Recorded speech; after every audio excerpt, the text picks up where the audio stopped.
তাবলিগ জামায়াতের বিভাজনের কারণে মাওলানা সাদের অনুসারীরা বৈষম্যের শিকার হচ্ছেন বলে অভিযোগ করেছেন ঢাকা বিশ্ববিদ্যালয়ের সাতপন্থী শিক্ষার্থীরা।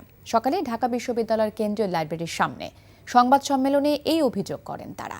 সাম্প্রতিক সংঘর্ষের ঘটনা বিভেদ ও বৈষম্যের পরিণতি বলেও দাবি করেন তারা।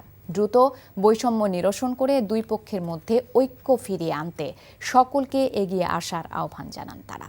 এ সময় তাবলিগ জামাতের বিভাজন নিরসনে সমতা নিশ্চিত সহ 11 দফা প্রস্তাবনা দেয়া হয়। এছাড়াও তাবলিগের কার্যক্রম এক প্ল্যাটফর্মে নিয়ে আসতে উভয় পক্ষের মুরব্বীদের আলোচনা করারও আহ্বান জানান শিক্ষার্থীরা। পাল্টাপাল্টি যদি আমরা যুক্তিতর্ক শুরু করি তাহলে এই সমস্যার কোনো সমাধান হবে না, বরং সমস্যা ঝগড়া বিবাদ আরও বৃদ্ধি পাবে।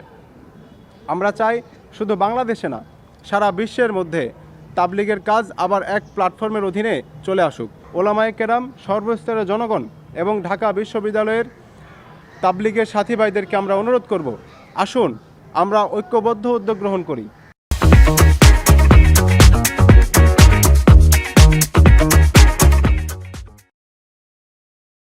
চাকরি পেয়ে গেছি। চাকরি? আপনার কি কোনো কমন সেন্স নেই?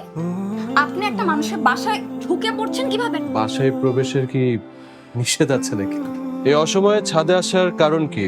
নতুন করে কারো প্রেমে পড়লেন নাকি? আমি আকাশ দেখছিলাম, আকাশ দেখতে দেখতে হারিয়ে গেলাম, হঠাৎ করে আপনি আসলেন।